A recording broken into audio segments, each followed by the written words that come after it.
I'm Maya, and I trusted him with everything, my heart, my life, my future. He told me we were broke, yet I found secrets he thought I'd never see. Hidden accounts, lavish gifts, a mistress. He played with my trust. Now, I'm ready to turn his lies into my revenge. I once believed love was built on trust, and for years I gave him mine without hesitation. He was my husband, my partner, the man I thought would walk beside me through every storm. So when he told me our finances were tight, I believed him. When he said we had to cut back on groceries, vacations, and even the smallest indulgences, I accepted it without protest. He spoke with the authority of someone who carried the weight of responsibility, and I let myself feel guilty for even wanting more than the basics. I told myself that sacrifices were temporary, that good times would return if we were patient. It started with small changes. Instead of dining out once a week, we cooked every meal at home. Instead of buying a new dress for a cousin's wedding, I recycled the same old outfit with minor adjustments. He pushed me to cancel little luxuries, subscriptions, salon visits, even the coffee I bought on my way to work. He would sigh, shake his head, and remind me, we can't afford that right now. And I nodded, ashamed for even asking. He made me believe that survival was all we could manage, that every extra dollar spent was selfish. The way he framed it, he was the responsible one, the provider who carried the weight of our survival on his shoulders. He would say, I'm doing everything I can, but you need to meet me halfway. Stop thinking about things we can't afford. His words cut deep, because they made me feel like I was the problem, like my simple desires were straining our fragile finances. I internalized his complaints, and soon enough I stopped asking altogether. Months passed in this rhythm of restraint. My friends went on trips, bought new things, and lived lives that seemed just slightly out of reach. I told them we were saving, being smart, planning for the future. I said it with a smile, even though inside, I felt the constant ache of scarcity. He had convinced me that our struggles were noble, that our suffering was for a greater purpose. But then came the cracks. At first, they were small enough to ignore. A brand new phone appeared in his pocket, far more expensive than anything we could supposedly afford. When I asked, he brushed it off as a work bonus. A sleek new watch glistened on his wrist, and when I raised an eyebrow, he claimed it was a gift from a client. His excuses came quickly, smoothly, with no room for questions. I wanted to believe him, so I did. At least at first. But the excuses multiplied, and the lies became harder to swallow. Why was he working late so often? Why did his phone suddenly have a password I didn't know? Why did he smell faintly of perfume that wasn't mine? The first time I caught a faint trace of lipstick on his collar, I told myself it was a mistake, maybe from brushing against someone in a crowded place. But the second time? The third? There are no accidents that repeat themselves with such precision. His demeanor changed too. He grew more secretive, quick to anger when I asked innocent questions, distant when we sat together in silence. He seemed distracted, always with one eye on his phone, as though waiting for a message that mattered more than our conversation. One night, he came home unusually late, claiming he'd been working on an urgent project. I noticed the faint glow of happiness on his face, a sparkle I hadn't seen in months. When I asked what was so satisfying about work, he brushed me off. That was when the weight of suspicion began to take root. Something was off. Something I couldn't yet name. For weeks, I carried that suspicion quietly, like a stone in my chest. I watched him more carefully, listened more intently, and noticed details I'd previously ignored. He was careful, but not careful enough. When he thought I wasn't looking, he checked his phone with a smile he never shared with me. When he thought I was asleep, I heard the faint clicks of his laptop keyboard in the middle of the night. It was like living with a stranger. A stranger who still wore the mask of my husband but carried secrets he thought were well hidden. I told myself to stay calm, to wait, to gather proof instead of confronting him too soon. Rage demanded I scream, demand answers, but instinct told me to remain quiet. I knew enough about him to understand that if I pushed too hard without evidence, he would turn it back on me. He would gaslight, manipulate, and make me believe I was the paranoid one. So I smiled when I wanted to cry. I stayed silent when I wanted to shout. I played the role of the trusting wife while inside, I sharpened my focus. I remembered every lie, every slip, every inconsistency. I built a mental map of his deception piece by piece. Then came the moment that solidified my resolve. One afternoon, as I folded laundry, I found a receipt tucked into the pocket of his jeans. It was from a high-end boutique, the kind of place where nothing costs less than a month's rent. The receipt listed an expensive necklace, far beyond what we could supposedly afford. But I had never seen it. I never wore it. The jewelry was for someone else. I stared at that receipt until my hands trembled. There was no more room for doubt. He was lying, cheating, and spending money we supposedly didn't have on someone else. That night, I watched him sleep, the receipt burning in my pocket. I thought about the years I had sacrificed, the moments I had denied myself, the guilt I had carried every time I wanted something small. He had let me live in scarcity while he lavished another woman with luxury. I didn't confront him. Not yet. Confrontation would only alert him, give him time to prepare excuses. I needed something stronger than anger. I needed truth, undeniable proof, and a plan that would cut deeper than words ever could. So I decided to wait. To watch. To listen. To follow the trail of his lies until it led me to the heart of his betrayal. He believed I was blind, too naive to see through his games. He thought his secrets were safe, hidden behind passwords and smiles meant for someone else. But he underestimated me.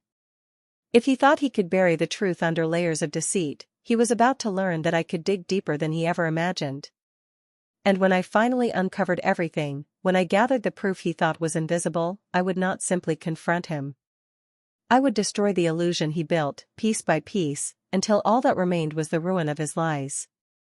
Because trust, once broken, doesn't just vanish. It transforms. Into suspicion. Into determination. Into a quiet, relentless fire that burns hotter the more it is denied. He lit that fire inside me the moment he chose betrayal over loyalty. And I was ready to let it consume everything he thought he had secured. He had no idea that the game he was playing was already shifting in my favor.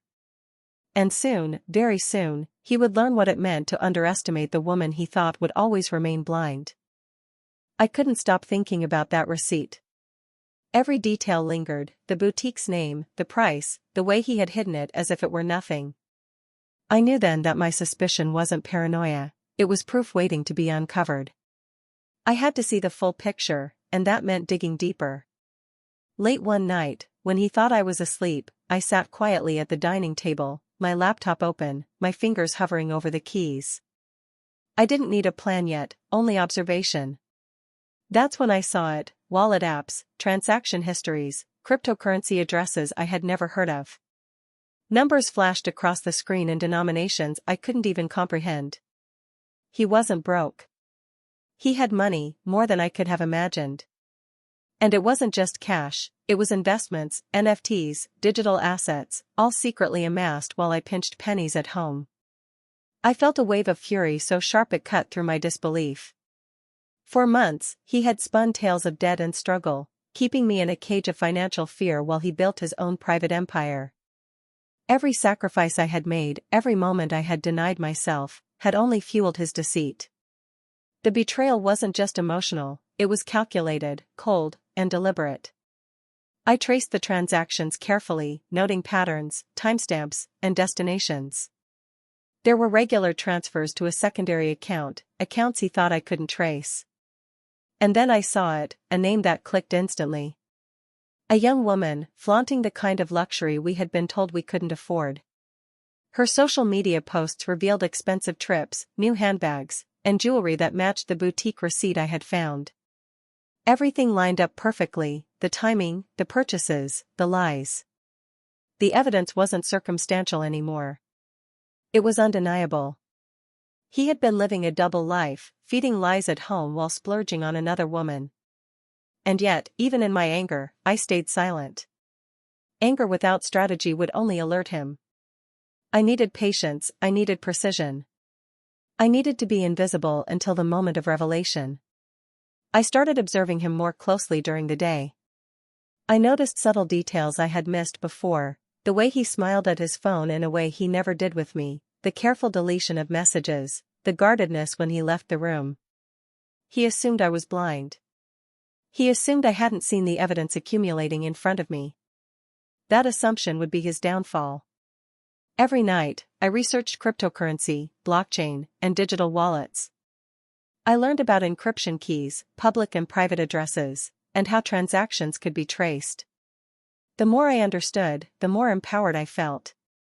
I realized that every asset he thought he had hidden was not untouchable. And since it was marital property, legally, a large portion already belonged to me. I watched his patterns, studied his habits, and memorized his passwords. He reused them often, a small mistake that became my advantage. I made no move, said no word, but quietly mapped out the route I would take to reclaim what was mine. Each click, each login, each tiny oversight he made was a thread I would pull until his entire web unraveled. Meanwhile, I kept up the facade. I smiled when he entered the room, pretending ignorance. I asked about bills, offered to help with budgeting, and he chuckled at my supposed naivety. "Don't worry," he said, "I'm handling everything." That confidence, that arrogance, filled me with anticipation. The higher he built himself on lies, the harder he would fall. I started keeping records of every transaction, creating a timeline that tied his wealth directly to his mistress. Every luxury purchase, every NFT, every crypto transfer, it was all documented, all undeniable.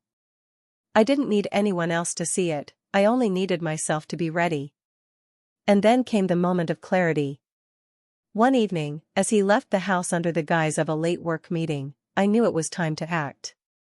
I logged into the system he had built, step by step, cautiously, quietly, ensuring no trace of my presence. I transferred small amounts at first, testing the flow, making sure the system wouldn't alert him. Then, gradually, I moved larger sums, distributing them into accounts I controlled. It was meticulous work, careful and calculated, but every click was a small victory. With every transfer, I felt the scales tip. The man who had laughed at my simplicity, who had mocked my caution, was being stripped of the very power he had wielded against me. And I didn't stop. I watched the balances dwindle on his end, not out of malice alone, but out of justice. He had built his life on lies, it was only fair that the truth dismantle it. Even as I executed this silent heist, I maintained my composure.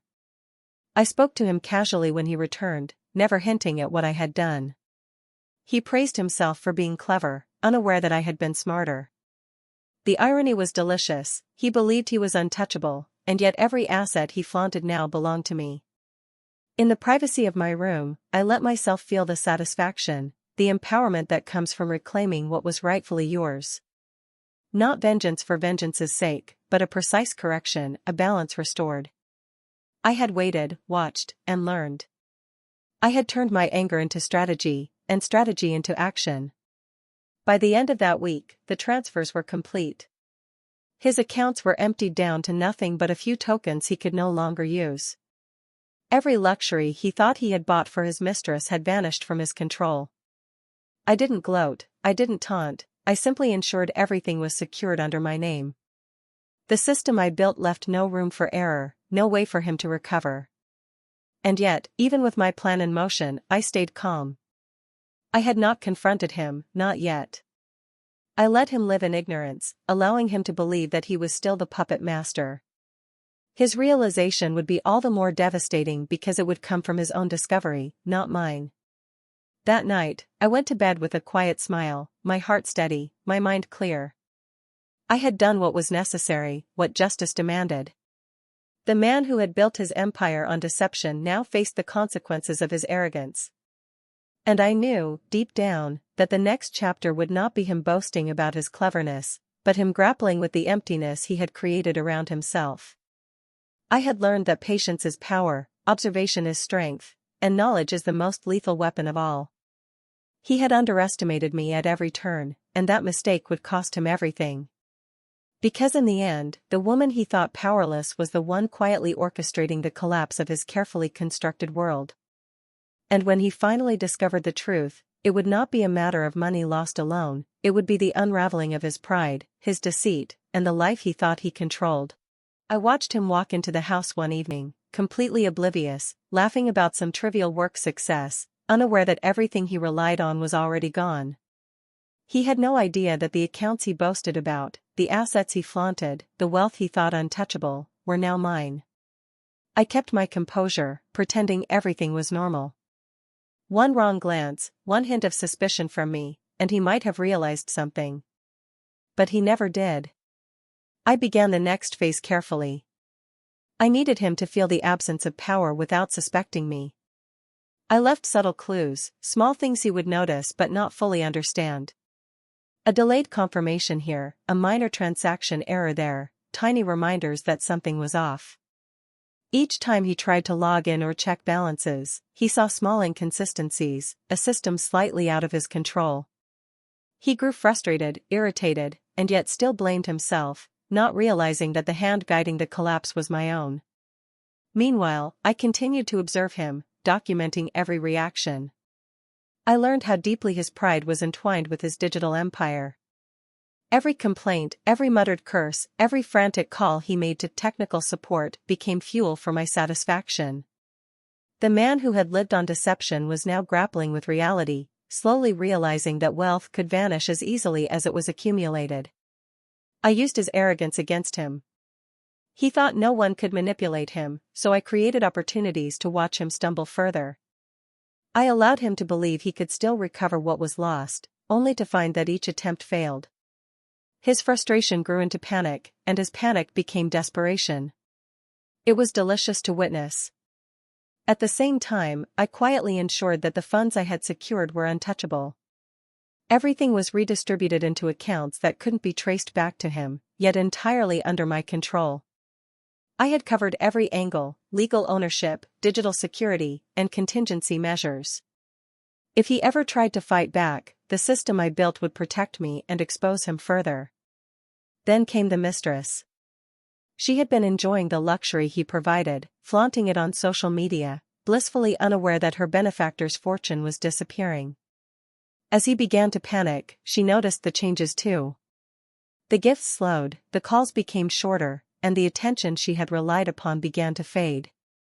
Soon, she confronted him, demanding explanations. I listened from a distance as he stumbled through excuses, trying to explain missing transactions, blaming banks, technical errors, and even imaginary hackers. She didn't buy a word. She realized he had lied to her just as thoroughly as he had lied to me. Her departure was swift, leaving him alone, humiliated, and confused. The empire he thought he controlled had crumbled in secrecy, and now he faced the consequences in the open. I let him live in the illusion a little longer, prolonging the moment of realization. The longer he remained unaware, the sharper the eventual revelation would cut. Every confident step he took in his daily routine was now a step on quicksand. He could feel the instability, but he had no idea who, or what, was responsible. Finally, the moment arrived. He discovered the full truth on his own. Logging into his accounts, expecting to see balances intact, he was met with emptiness. Panic surged across his face, his hands shook, his mind raced for answers. He screamed at devices, cursed his luck, and demanded explanations from everyone around him. But there was no one to blame. No glitch, no hacker, no mistake, just the undeniable fact that everything he had secretly hoarded was gone. I didn't intervene. I didn't need to. The man who had thrived on lies and deceit was now facing the reality of his own misdeeds. He had no ally, no one to rely on, and no way to recover what he had lost. The mistress was gone. His reputation, already precarious among peers, began to falter as whispers spread. Those who had once admired his supposed cleverness now questioned his judgment, his character, his integrity. In the privacy of my own space, I allowed a quiet sense of triumph to settle in. Not out of malice alone, but because justice had been executed with precision. I had waited, observed, calculated, and acted at exactly the right moment. The man who had underestimated me, who had believed his deception could last forever, was now stripped of every illusion. I didn't gloat. I didn't confront him directly yet. There was no need. The truth was now his only companion, cold and relentless. He would rebuild, perhaps, but never without the awareness that his arrogance had cost him everything. And that knowledge would haunt him far more than any financial loss ever could. By the end of the week, I had ensured that all traces of his secret fortune were fully secured under my control. He had nothing left but the remnants of a life built on lies. And yet, I felt calm, composed, and free. I had transformed betrayal into power, deception into leverage, and heartbreak into victory. He had believed he could manipulate me, control me, and deceive me without consequence. He had been wrong. And the lesson, delivered quietly, ruthlessly, and without a single word of confrontation from me, would linger longer than any punishment I could have inflicted directly. Because true revenge doesn't need to scream. It waits, observes, and strikes with precision. And in this case, it had succeeded perfectly. The morning he discovered everything was gone, the house felt heavier. I heard him pacing, muttering to himself, checking accounts, calling banks, and cursing at devices. His voice, once confident, now carried panic, disbelief, and frustration. Every step he took was fueled by confusion, every movement a frantic attempt to reclaim what he had assumed was untouchable. And I watched silently, calm, untouchable myself, because this was the moment I had orchestrated. He ran through every explanation he could think of, hackers, technical glitches, mistakes, but each was quickly dismissed by reality. The truth was undeniable: his wealth, his secret empire, had vanished. He had spent months deceiving me, showing me poverty while indulging someone else, yet in the end, the one he had underestimated controlled the outcome. The mistress confronted him soon after. Her fury was palpable, her words sharp. "Where's my gift? Where's my luxury?" "You lied," she demanded, realizing his facade had collapsed. The man who had promised her everything now had nothing to offer. I knew she would leave, and she did, walking away with the same betrayal I had endured, leaving him to face the emptiness he had created around himself. I didn't intervene. I didn't gloat. I let him unravel on his own, letting the silence and emptiness of his ruined plans echo louder than any words I could speak. I watched him make frantic phone calls, reaching for help that didn't exist, realizing too late that no one was coming to rescue him. The man who thrived on manipulation and lies now faced the consequences alone. Even his reputation began to crack. Whispers circulated among colleagues and acquaintances, rumors about his financial recklessness, his arrogance, and his betrayal. Those who had once admired him started questioning his judgment. For the first time, he saw the full scope of the damage his deception had caused, not only financially but socially. He had isolated himself, and the truth of his misdeeds followed him wherever he went. I walked through the house, quiet and composed, reflecting on the path I had taken. Every step had been calculated: patience, observation, and strategic action. I had turned betrayal into empowerment, deception into leverage, and heartbreak into a lesson in control. I had acted when the time was right, ensuring my safety, my legal ownership, and my independence. He eventually came to me, desperate, seeking answers. His voice shook, his confidence shattered. He demanded to know what had happened, why it had happened, and who was responsible. I looked at him calmly, letting the weight of silence settle between us. There was no need for immediate confrontation. The truth was already in motion, undeniable, and irreversible. When I finally spoke, it was with measured clarity. "I know everything," I said simply. "The accounts, the transfers, the lies. Everything you built on deception is gone. The wealth you thought was yours alone is now under my control." I watched him process each word, the panic in his eyes giving way to realization. He understood, fully, that the game had shifted entirely.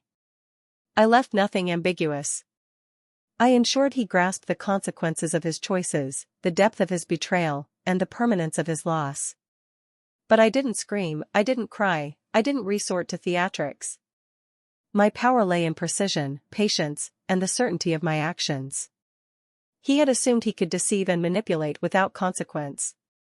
He had been wrong. As the days passed, I began to rebuild my life.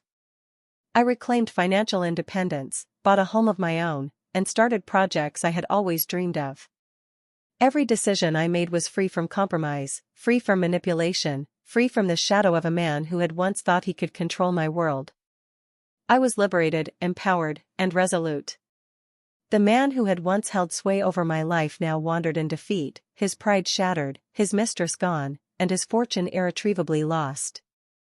I had not only reclaimed what was mine but had done so with intelligence, strategy, and patience. The balance of power had shifted completely. Even as I moved forward, I reflected on the lessons learned. Trust must be earned, not assumed. Betrayal carries consequences far beyond what the deceiver imagines. And patience, strategy, and knowledge are the most effective weapons when facing deceit. I had wielded them all with care, and the outcome was undeniable. In the quiet of my new life, I allowed myself a small, private smile. He had underestimated me at every turn. He had believed I would remain blind, compliant, and powerless. But I had observed, calculated, and acted with precision. The man who thought he controlled everything now controlled nothing, and I had taken control of my own destiny. I had turned his greed and arrogance into my advantage. I had transformed betrayal into empowerment, deception into opportunity, and heartbreak into a foundation for a fresh start. He had invested in lies and infidelity, I had invested in patience, strategy, and justice. And the return was complete. He would never forget what happened. The humiliation, the emptiness, the loss of control, these were lessons that would follow him indefinitely. And I, free from his deception and betrayal, could finally live without compromise, without fear, and without regret. In the end, he had underestimated the one person he should never have doubted. And I had turned every misstep, every lie, every betrayal into a victory I could call my own. Because true revenge is not about chaos, it is about control, precision, and inevitability. And in this case, it had been executed flawlessly. If you enjoyed this story of betrayal and revenge, don't forget to like, share, and subscribe for more jaw-dropping stories. Hit the bell to never miss a twist, and stay tuned for real-life revenge tales that will shock, inspire, and keep you on the edge of your seat.